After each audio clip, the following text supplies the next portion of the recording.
and thank you so much for tuning in. I just want to give a shout out to people that look and watch our weekly broadcasts on local television. I just want to say thank you so much to you guys out there watching this and giving us support and feedback, and also people that tune in on YouTube and subscribe. I would also like to say thank you to all of you as well.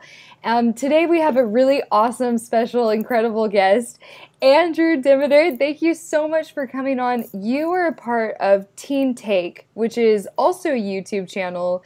Really incredible, amazing stuff, like in-depth journalism, you know, really getting to the core of a lot of these really key and important issues that are going on. So thank you so much for being here, truly. Well, thank you, Kayla. I really appreciate the outreach. Yes, definitely. So, you know, Teen Take, can you tell us a little bit behind the history of it? How did it get started? So Teen Take started, really a big part of it was my progression with video and editing and all that, which, as we alluded to in the beginning of the interview or before we started, something we'll get into later. But really, it all started for me, at least from the video aspect. One Thanksgiving, I think it was, my dad gave me his video camera, and I went around interviewing, quote unquote, some of my relatives, because they weren't really interviews. It was just sort of mindless stuff like, if you could be any animal, what would you be? And just dumb stuff like that. But so that was sort of one way or one place that my journalism started, if you will. Although, to be fair, I don't really consider myself a journalist. I think I'm more a commentator, because I put my opinions in there too, which I think journalism is sort of a myth in general, because everyone has a bias. But so that got me into sort of the whole YouTube scene. I previously made video game reviews and technology reviews, which if you do enough research, you can still find online today, but there's something I'm not necessarily proud of. And as far as Teen Take, it really, the whole motivation behind it was to serve as a time capsule for me to look back, say, 20 years down the road and see how I evolved politically and as a person and in every other way. So it started as a time capsule, but also as the channel has grown, I've also, along the way, of course, tried to educate people or have some sort of influence in their lives politically, socially, and in other ways. So that's sort of the history of Teen Take in a nutshell, but of course it has much to evolve into. Awesome, totally. And we're so thankful for you really opening yourself up in that way and really honing in on your skills and allowing us to be a part of that journey. So that's thank you very much from the heart.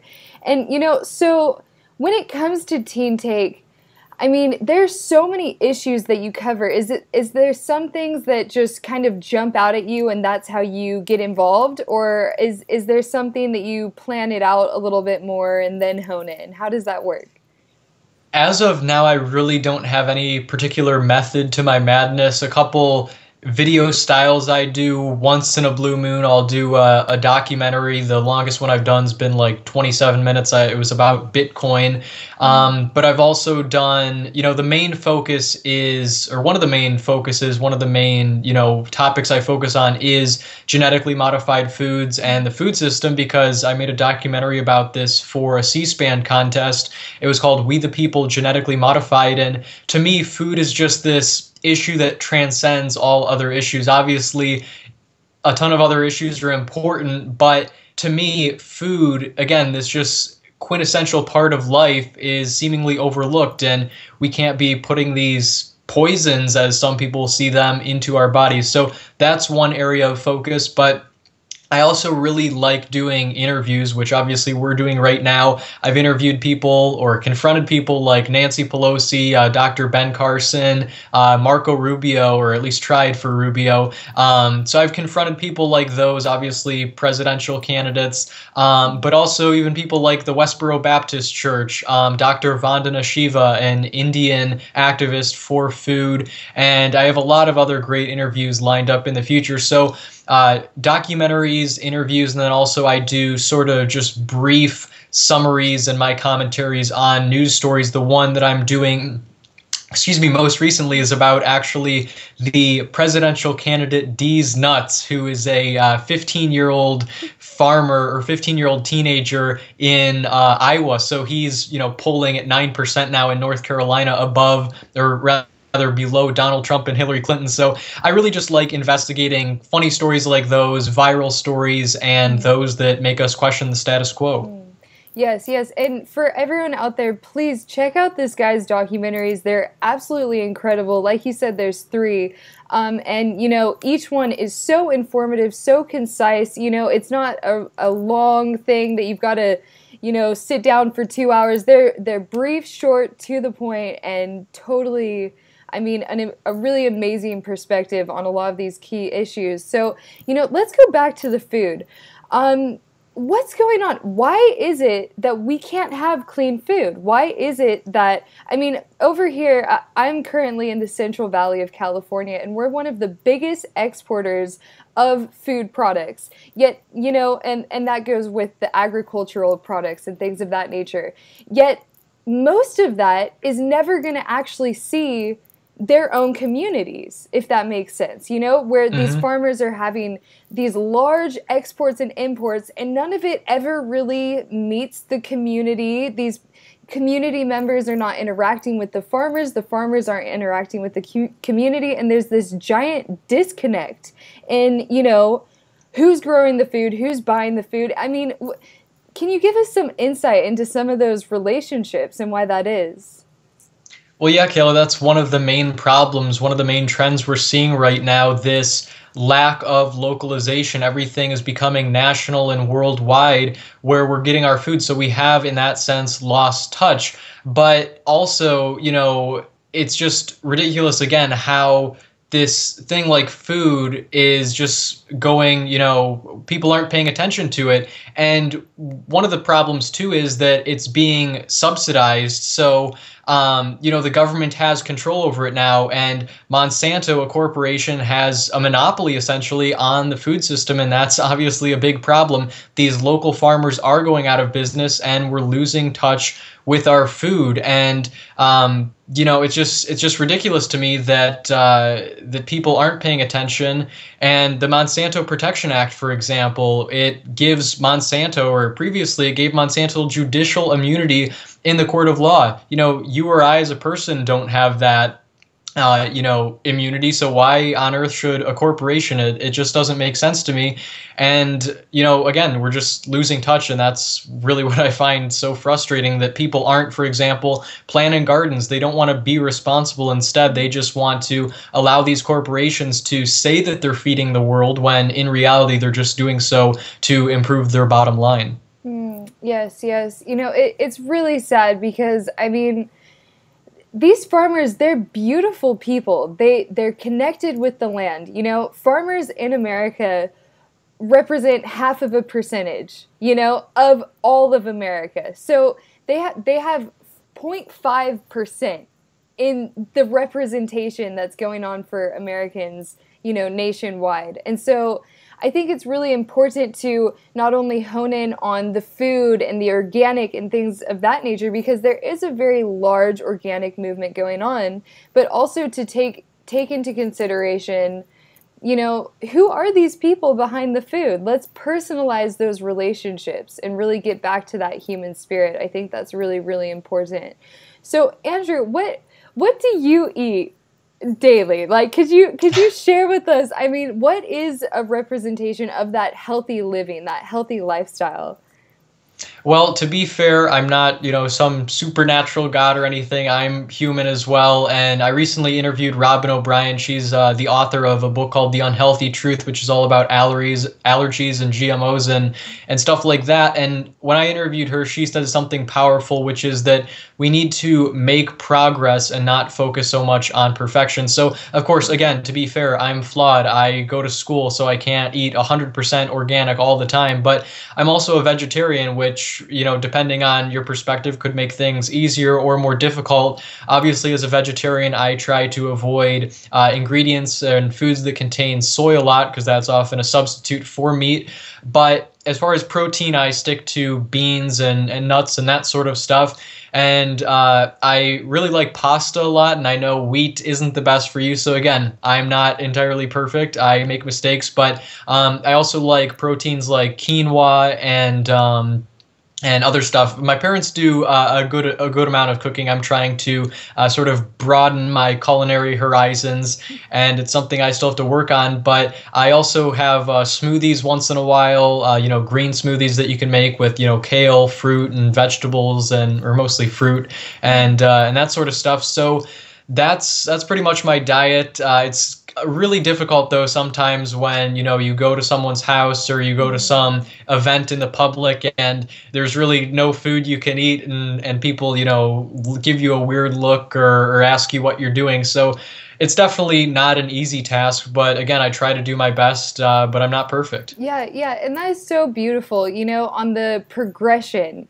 we're all learning. We're all learning. No, this isn't taught in school. It wasn't taught to us how to be healthy. I mean, in school there aren't even healthy options most of the time. I mean, these kids are eating like it's essential to, I mean, it's equivalent to some prison meals in some cases. You know what I'm saying? So it's to interrupt you real quickly too, speaking of not learning this type of stuff in school, actually, when I was interviewing Robin at that event that I mentioned previously in downtown Cleveland, when she was speaking, there was an event beforehand, and one of the vendors or like sponsors they had there was an organization here in Cleveland called Veggie U, and I don't have all the details, but essentially it is this organization. It's a nonprofit that will go to these local schools in the area and give the teachers in a certain science course curriculum to teach about this food. And they actually have gardens that they grow at the schools and even small planters in the classrooms, so the kids can see this plant progress as if it's almost a class pet, and then eventually have that satisfaction and gratification of eating the plant and the fruits of their labors, really. So I think that is one way that we can really focus on, as we mentioned before, the solution, which is localizing food. And obviously organic, in my opinion at least, is better, but at least if we can localize food, people can see where it's coming from and see how it's being produced. And I think that's ultimately education, which is the underlying goal here. Yes, that is so absolutely beautiful, because a lot of these issues seem so huge, they seem so overwhelming, but it's like if we focus in and talk with each other about these things, start something up in the community. I'm sure that, I mean, it's a nonprofit, there's things that go into getting a nonprofit organization up and running, but if you have a group of people that are really focused and dedicated, I mean, we can change policies in that way, and there's not enough communication on that, and there's not enough, highlighting that, the power is really within us and within our minds and within our actions. So I just encourage all of you guys to, look into the healthy food movement. Start out by something simple, I mean, making a smoothie, learning some ingredients, expanding outside of, the routine in a way. And it can be really fun. It can be really, really fun. So yeah, thank you so much for covering that. I think that is a very, very important issue. You've also covered some of the elections going on, and highlighting some of that. So could you share with us, I mean, what in the world is going on? Donald Trump, like, we're talking about Donald Trump in a politician type of way. I mean, does this make any sense? What's going on? I think, contrary to what the media is portraying, and granted, I think Trump is using the media, I don't know if in, the long run he's actually interested in becoming president, or if instead he's just using the media and all the coverage to inflate his ego and his business and everything else. Not that I guess he needs all that much money, but two things I like about Trump. One, he says, and he says it quite openly all the time, that he does have enough money, so he's not going to take corporate bribes, and that's really positive. However, at the same time, while he does speak his mind, again, you wonder if he's actually going to make good of these promises. But secondly, he's a businessman, and that's something I think we really need in Washington, because with these politicians, they don't really see the government as their own money or as taxpayers' money, and instead they just view it as this thing. As we've already seen, the debt's now what, 18 trillion or something. So with that, it seems like politicians don't really care about any, or they don't really have any idea of being conservative with other people's money. So I think by, if hypothetically Trump were elected, as, he's doing good in the polls right now, I guess it's kind of hard to predict the future, but I think in some ways he would be a good candidate. But then again, in others, I like that he speaks his mind, but then sometimes, in my view, he goes a little bit too far. And again, that could just be a way of saying that I'm not beholden to anyone else. I don't need your coverage or your money or anything like that. So that's my 2 cents on him. So yeah. Yeah, in the elections before, there wasn't much in the conversation, in the narrative about these corporate sponsorships. It was a little bit more under the table, under the radar. So, in a way, Trump is really bringing about these issues and calling people out. Like, he called out Hillary Clinton and her email scandals and all of that, on national television, to the point where I don't really think she has much of a chance. That people have such a large distrust in politicians to begin with at this point and stage in the game that, any type of murky past or history, I think it's really going to just turn people off altogether. But, the thing about Donald Trump is he is bringing about a lot of these really interesting narratives that we haven't heard much before in past elections. But, the thing that he's saying about the Mexican community, the Latino community, in this really broad sweep of accusations, how would we want someone to represent us in a way who's demonizing the other, or a group that is not well understood, and is facing a lot of systematic oppression? These people don't really have many options. So why are we blaming them for not having options? Does that make sense? Yeah, and I think that might be part of Trump's political theater, because when you were mentioning Hillary Clinton, to my knowledge, he previously donated to the Clinton Foundation or Hillary Clinton's campaign or something like that. I'm assuming the foundation and not the election. But again, you wonder if it is political theater, because again, given he's a businessman, why would he necessarily, if profit is the goal of business, which it is, why would he then be against Mexicans being these evil people he makes them out to be? Why would he not want them coming over and being employees of his business? So if they're willing to accept a lower wage, he could therefore make more money and be more productive with investing less capital. So it's really tricky, and immigration is, something I disagree with on Trump. I sort of reject the whole idea in the first place, that I'm sure you share the belief that borders are just arbitrary boundaries constructed by government, and I just don't really get the whole premise of them. Obviously, natural borders make sense, but besides that, we're all human, and maybe it sounds cliche, but I don't know. That's my view. So again, and if Trump was previously a Democrat, which I'm pretty sure he was, or people have claimed him to be, then isn't, the general liberal stance to be for, accepting of what the Republicans, what the conservatives call illegal aliens, even though they're just, foreigners coming over. And in reality, you and I were foreigners technically from other countries that came to America and invaded the Native Americans. So, there's an irony there as well. Yeah, yes. I can agree with most of that, definitely. Yeah. I just, is there ever going to be a point when, in your mind, that this two-party mentality and this black and white extremities that, really take over our perception in a lot of ways. Is that, I mean, is that a stable and sustainable system? I don't think it is. Obviously, as we've seen in the past, lobbyists rule this country, as does the Electoral College. That's something we're actually about to study in government at school. And for, teachers to say, and just the general public to say, oh, this was a conservative, or rather constitutional democracy or a republic, and the people have the voice. We have populism in this country. I find it kind of ironic that those same people don't then understand the whole premise of the Electoral College, which, as we saw in the 2000 election, I think it was, I'm bad with math, which was George Bush and Al Gore. That whole race, obviously, Gore won the popular vote. Bush won the electoral college votes or whatever.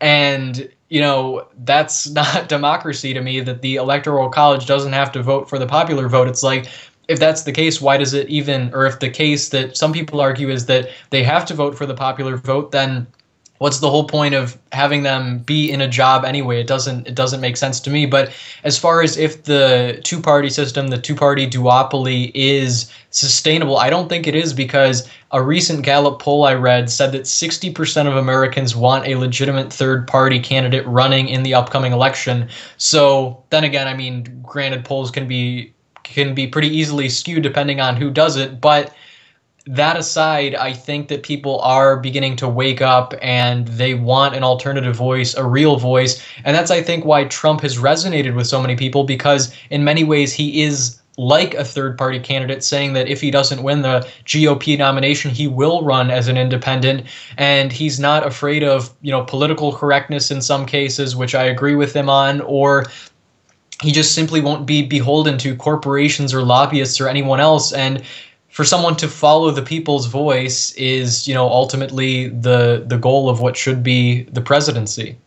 I see where you're coming from. That it's just, with everything so unstable, we have so many different, very large and serious issues. I mean, with the economic crash worldwide, and I mean this huge financial crisis, and the fact that people are drowning in debt. We don't have clean food, we don't have clean water, poverty. I mean, in the town that I'm living in, half of the people are in poverty. Half of this town is in poverty, and that reflects on a larger level across the nation. And so, to have a really hot-headed representative that just comes in and says some very, strong-minded, and sometimes just straight-out ignorant things, to me, it seems as if, American people, they want something to represent them that is equally extreme as the environments that they're living in, And so, but it's like, in what way? Do we want an extremist that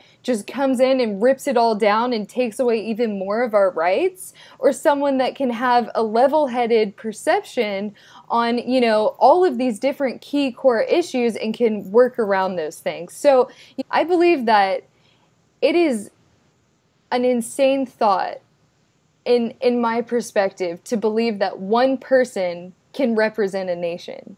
It's kind of an absurd thought in my mind to, put your faith and your money and your energy into one man, or one person, and expect that everyone is going to be equally represented. Thoughts? Yeah, I absolutely. It's a lot like religion in some ways, which is a whole other topic. But I recently read an article too about the incivility of politics that we're witnessing right now. Obviously, Trump being one of the many examples of that, and how some candidates, I do admire in some ways, not so much their policies, but just their mannerisms, like Ben Carson and John Kasich of Ohio, the governor running in the election, how they just are sort of playing in a moderate way, and I'm assuming that's strategic and not necessarily how they are, in person, or how they would be as president. But I think it's important that we do have some degree of compromise in Washington because, in the article it said in Silicon Valley, you need to collaborate to make something great. And in America, people are so partisan, they're so divided between the party lines that they're not willing to compromise. So it is critical to compromise, but at the same time, I think it's sort of, an ideal or wishful thinking. I don't think, given the egos of these politicians and, every other aspect of it, I don't think that they will compromise. And to make this moderate stance, one politician is always going to go to the left, one is going to go to the right, just to make that statement, like we've seen Trump do in some ways. So I think, it's just so tough, all these different factors playing into these policy issues. And of course, our perceptions all depend on our environment and everything else in our lives. So it's not really something that can be solved easily. Yeah, and if you want to just, see a really interesting, I don't know if anyone's ever been to Washington, to the White House, but, there's actually a massive amount of poverty in that town surrounding the White House. If you go a few blocks away from it, I mean, I was talking to a friend who had been there, and she was, a white woman, and she said that, she could not go into that neighborhood for fear of being robbed or jumped or anything like that, just because the poverty is so extreme, because these people have such a lack of resources, such a lack of support, and forced to do criminal acts out of these lack of resources. And that's right outside of the White House. I mean, a few blocks away, and so it's a great metaphor. It's just like, I mean, come on, guys, like let's put our focus in our communities and start small, but dream big. And I think we'll be able to climb our way out of it. And just people like you, really educating yourselves and taking that time to, create thoughts into motion, thoughts into action, and creating your own platform. What do you see as the future of journalism and the future of, this new citizen movement that's taking place? I definitely see it decentralizing from the 5 or 6 corporations that own the media. Obviously, I'm chatting with you right now on my phone from 3,000 miles away. So it's beautiful that we have technology like this and the instantaneous ways that we can communicate with one another, live, unbiased, objective. You just see what the other person sees. So I think that is definitely part of the future of journalism. And I guess, I don't know if objectivity is the answer again, because I think journalism is a myth. Objectivity is a myth. Everyone's biases are somehow influenced in their work. So I don't know if people will be, as they are sort of now on YouTube, be attracted to whatever political ideology they believe in, a channel that reflects that, such as, MSNBC for liberals and Fox for conservatives and what have you. So I don't know if it will be more geared toward this more of the partisan type news, or if we will return to what news once was, being a somewhat objective. But I guess time will tell. But again, I think technology, as it's been true in my evolution with Teen Take, is definitely integral in that. Of course, it's a double-edged sword, but it's definitely a very important aspect of the future of journalism and just communication in general. Yes, yes. So for anyone, I won't keep you much longer, but for anyone, looking to get involved in this citizen journalism, and just taking action in their own communities, is there anything, that you can explain from your own personal experience of how someone can get started, how they can create their own platform and kind of, get involved in the editing side of things? How can someone get started? Well, firstly, persistence is key in so many ways throughout, my quote-unquote career on YouTube. One example I have of that, long story short, I was trying to get into an event Obama was speaking at in Cleveland, and all the tickets, you had to reserve the tickets, and I couldn't manage to get one. So instead of that, I managed to get a press pass and was accredited by the White House to get into the event. So that was one way. Obviously, it wasn't as easy as I make it out to be, but persistence is absolutely key. Second, I'd say network. Networking is so critical. You mentioned, I believe, Luke Rudkowski earlier in the broadcast, and he obviously has a huge platform, wearechange.org, and I managed to connect with him just because I left a comment on one of his Facebook posts once, and then he messaged me, and then we connected from there. And he's posted videos of mine on his channel, and we've had a great connection in the past.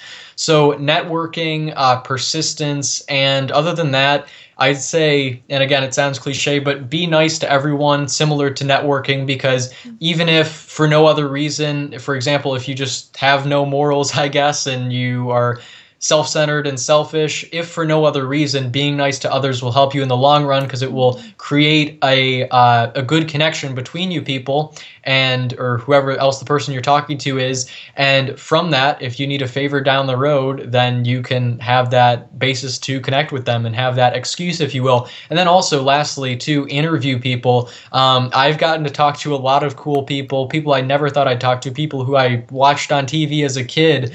And I did that just because I interviewed them. Again, it was an excuse to talk to these people, an excuse to connect with them. And actually, the current job I have, besides Teen Take, which isn't really a job because I don't make much money off of it, I probably spend more than I make. But the current job I have is an editing internship of sorts with Vani Hari of foodbabe.com, who's a big crusader in the food and health food movement. So, and that's just because I interviewed her. So it's all about connections in this, and persistence as well. And those are the tips that I have for aspiring journalists or people who are interested in making videos and being, as I am, somewhat successful. Beautiful, beautiful. Thank you so much.